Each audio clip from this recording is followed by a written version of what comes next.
Thank you, Andrew. Yeah. Testing. Yeah, so we've got a very grand topic this afternoon, investment opportunities in shipping in 2023. I'm Peter Lee from Smith, Hong Kong, a lawyer.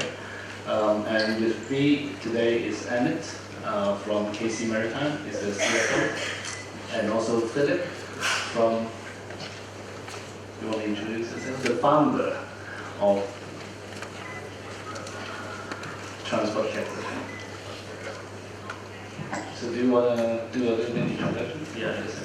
Thank you, Peter. Thank you, Maritime. My name is Amit Sureka. I've been working with KC Maritime since 2006.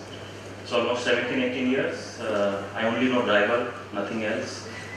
I'm based in Hong Kong, and some of people used to tell me that your DNA is driver, but I'm lucky that my blood group is still B positive. Thank you. Philip Clausius from Transport Capital in Singapore. Transport Capital is 10 years old this year. We are an asset management and corporate finance company. We offer a range of different services across all maritime sectors and aviation. Today was supposed to be more interesting because our regional setup, we would have a CFO from a tanker company. But unfortunately, he couldn't make it today, so here we are. Now, I'm a ship finance lawyer, but I also do all sorts of loans and all sorts of equipment. So when we talk about investment opportunities, we may actually go a little bit over compared to some other asset. Now, I asked actually my chat AI app. I input that topic. I asked the AI app. So what are the good investment opportunities in shipping for 2023? The answer is really rubbish. I don't even want to share it. Basically, I think the AI makes up growth and good opportunities. The fact that there are growth areas in certain part of the world or certain part of the industry may not mean good investment opportunities. And opportunities, it has to be good, right? And good is also relative to 2019, and each sector is all relative. So, like what we discussed before, let's start with the hard asset. So, if we're talking about ship sectors, I think a lot of people talk about that today. So, what do you think, Philip? Which sectors is good investment opportunities in shipping for the next 9 months? Look, we picked two. We like dry bulk. We think we believe in the recovery of China over the next few months. But I won't speak too much about dry bulk because Amit is an expert, and I'm sure he will want to convince you all that dry bulk is about to explode. So I'll pick another sector that maybe is less talked about here in Hong Kong, and that's offshore. Offshore is at an extremely interesting point right now. And when the banks don't lend, that is typically a very good indicator that over the next 5 years equity returns will be outstanding. And we have seen early indications of a very strong resurgence in offshore. Utilization rates are, contract covers are coming back. I can tell you we sold a small offshore business to one of our close clients in 21, and that investment has been going for 18 months and he has already doubled his money. So I mean that's a great trade. We are working on financings, and I think it was James from North Cape who said earlier, the non-bank lenders, which are the only ones who are lending to offshore right now, are having a field day. And I completely concur with him. The best risk-adjusted returns in lending in maritime today are in offshore, for sure. So, a very interesting space. We are working on M&A. I would venture to say that the deal that was announced last year of Tidewater buying Swire Pacific Offshore if we look back in 5 years from now, I would bet a lot of money that this will have been the most successful M&A deal looking back now.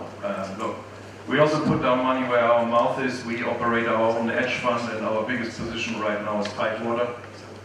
So we do believe in this, and we think this is a very interesting sector right now. So the yield is very attractive, the yield basically. Sorry, The yield rather than asset play. look, it goes hand in hand. If rates go up, asset prices go up.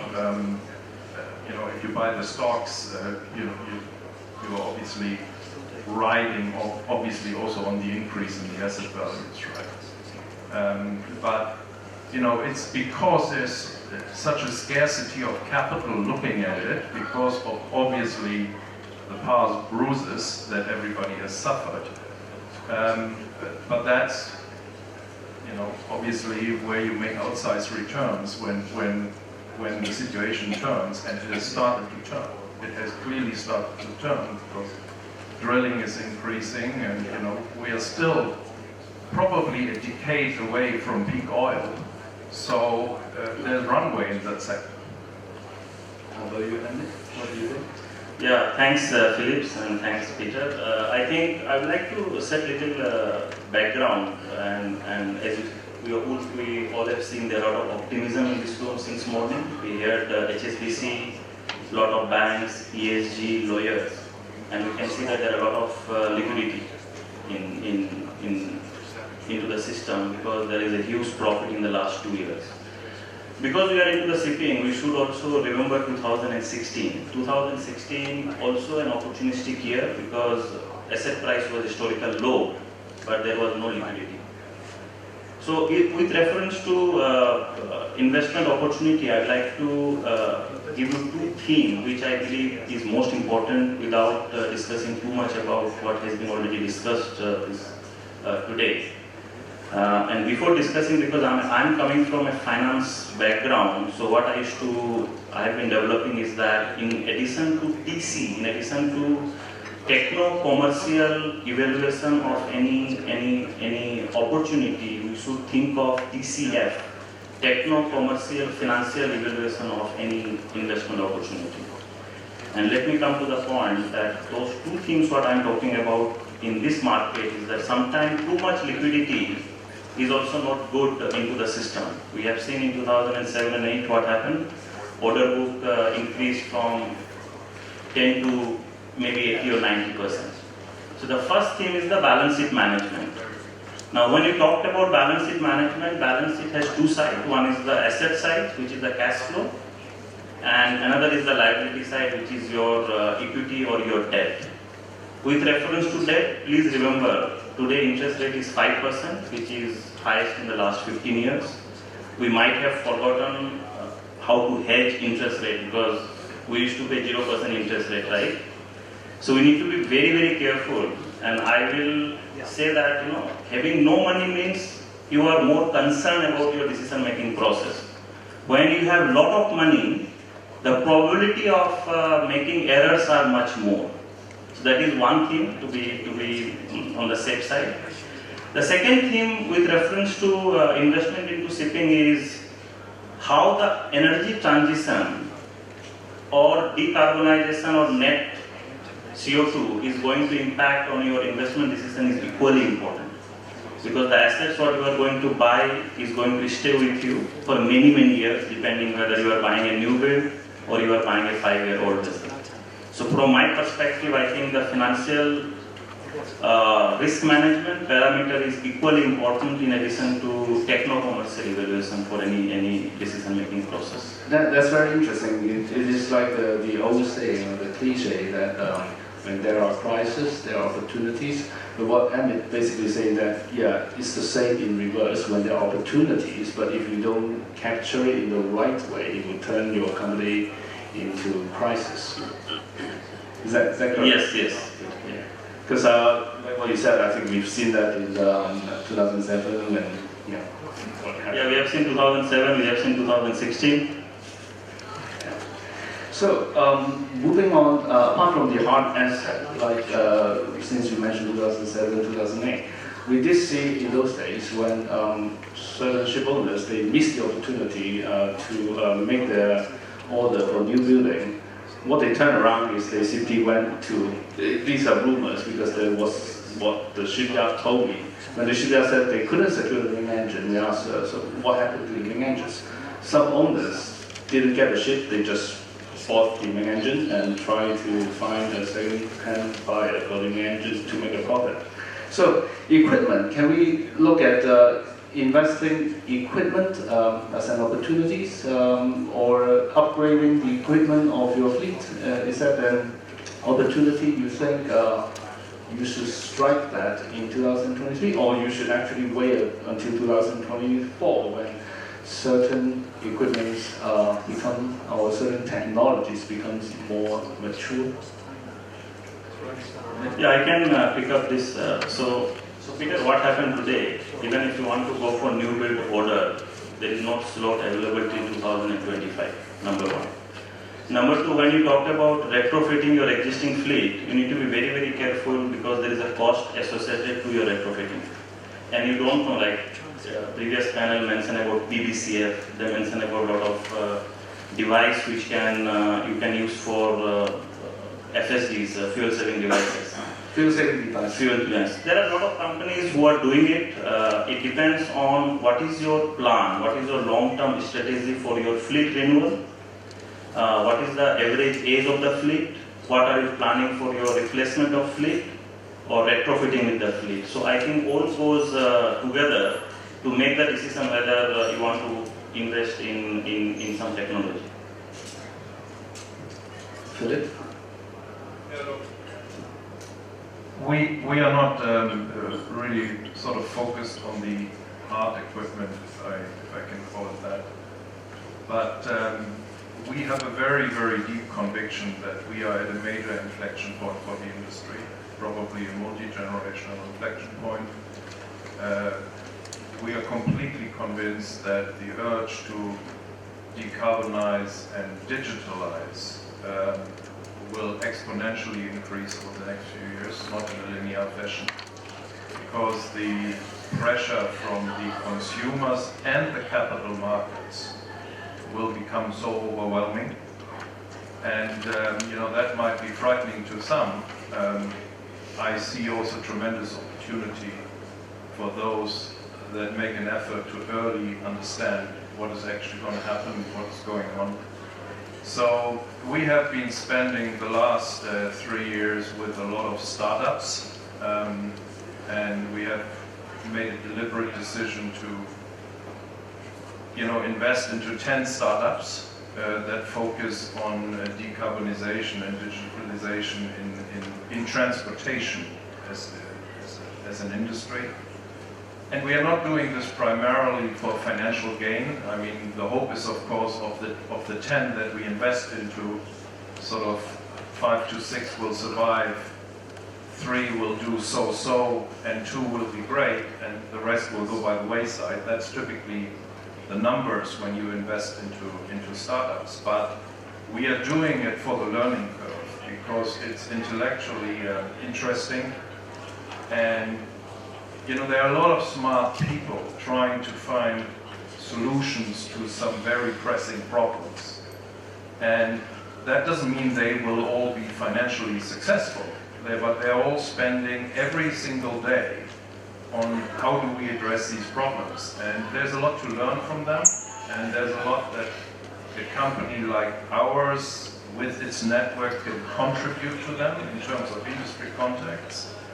And we are very excited about this, and spending a great deal of time on this because we think it's important. And we shouldn't just look to the Maersks of this world to get on with this. I think we can all do something within our means. Are those pure VC, a startup company, or are you working with universities? So far, we work directly with the startups. And for Amit, it's like we've got different clients, even from non-shipping sectors, and they said sometimes in the course of the practical day-to-day routine, when you have so many cars or when you have so many ships, when 20 ships, 20 captains report the same problems, internally you start to think, can we invent something to fix that? And after that, some clients realize that, yeah, actually, they invent something new and nobody had ever done it. And then they went on to apply for a patent and just put it away. And then years later, they realized that they can actually sell it, yeah, by licensing and that sort of thing. I mean, you've got a fleet to run. I mean, is it something that, because the regulation is coming, your captain will report, yeah, I have this problem, maybe I found a new solution. Would you pull together your team to look at it? Oh, yeah, maybe you can do a little bit of R&D or work with someone to develop a technology for your own company first. And then if it's valuable to the industry as a whole, you can start to sell it. It's a very, very challenging question. So let me try out. So first of all, shipping, as a ship owner, we are going through a very challenging time. As you have seen in one of the panels where decarbonization, in that panel you are seeing that what shipping company can do to comply with the regulation. So 30% you can do by way of operational excellence, by way of digitalization, and lot you can't do. So there are a lot of questions today instead of answer.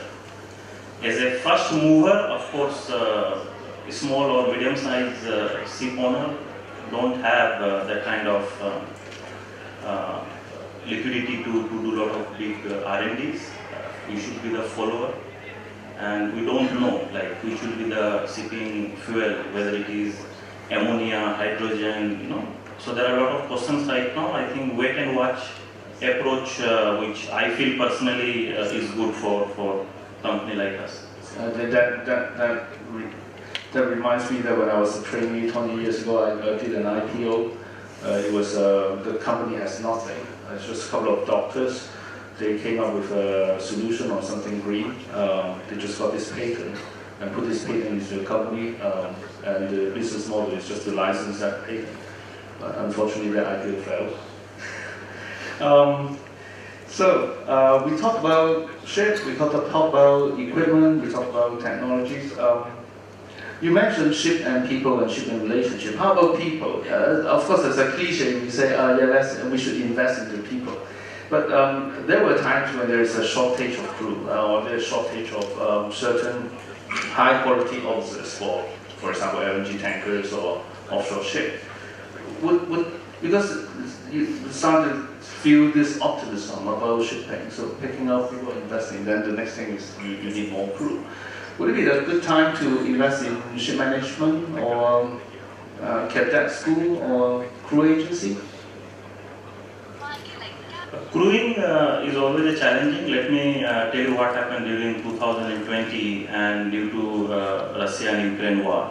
If you look at the international seafarer, a big chunk of seafarer comes from China, in addition to India, a lot of Ukrainian seafarer and Russian. Now what happened in 2020, there were, and due to this Ukraine and Russia war, a lot of crew could not join the vessel. This is the challenges. A lot of ship owners invested. They try out what we can do towards the welfare of the crew. So this is not something which you need to think. This is a part of the business. So if you want to success into the shipping, and at the end of the day your ships run by crew member, you need to make the investment. So it is a part of the business. Philip? Look, not much to add. I think every quality ship owner needs to invest in its crewing resources. It's just key. And there is a shortage, and that will probably mean the price will go up, which is in line with the general inflationary trend that we are seeing these days. And then, of course, you know, increasingly the countries where the crew are coming from are countries that are also lifting their standards of living. So as an industry, we have to make sure that the seagoing career remains sufficiently attractive to entice people, and you know, that you address with money, but not only with money. I think the general conditions for seafarers on ships will have to improve over time in order for shipping to remain a good place for people from many seafaring nations to spend their lives.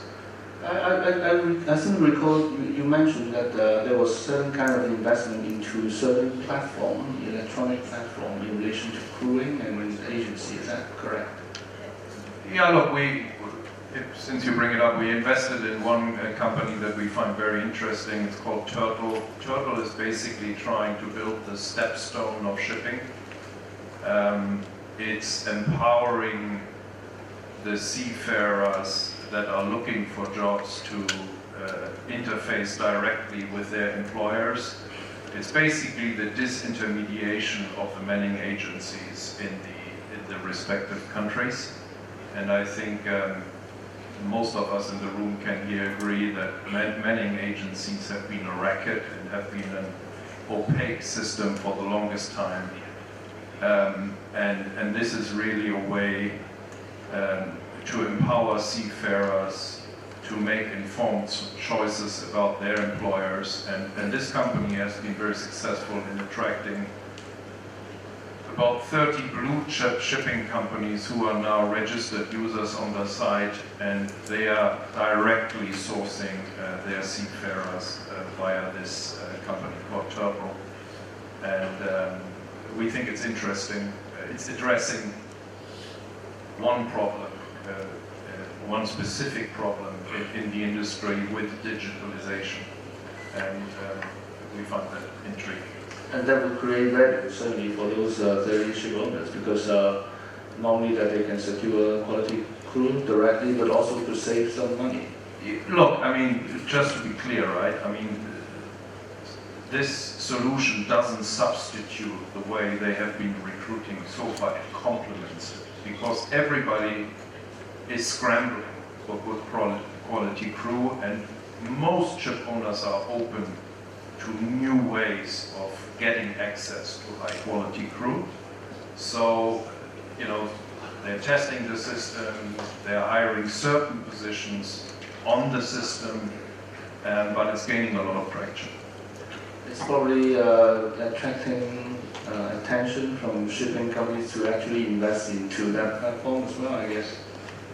Yeah, like as Philip said, like these are the secondary source of crew. Primary, of course, you have a traditional way. You have either your in-house ship management or you are going to the third party. But why all these technologies are working today? Because of the lack of supply. And when there is a lack of supply and ship owners are not getting the quality crew, they need to explore different options, and this is one of the options. Because one of the client, they mentioned in a certain part of the world, there is a local content, and for that kind of job, so you must hire a local crew, but there aren't local crew, so they invest in the cadet school. Not only that that will solve their problem, then that could also generate income for other ship owners who are in that country. So these are also, I would say, shipping investment opportunities, not necessarily to the hard asset. And again, like what we discussed before, these VC, these new idea, is not so easy to convince the bank for financing, because it's usually it's the equity who might make the first move. Can I say that? Yeah, but that's right, but that's also correct. I mean, high risk investments shouldn't be funded with debt. High risk investments should be funded with equity. So, I mean, that's why VC vehicles exist for a reason. And when something is proven and more mature and there are stable cash flows, then the debt can come in. So I think that's nothing to criticize. Yeah, because you need some historical trend for traditional bank to go through your cash flow, how you have been performing in the last 3 to 4 years. Then it become more easy for them to allocate some debt to the new kind of a business. I think our time is up. So, any questions from the floor? Okay. Thank you.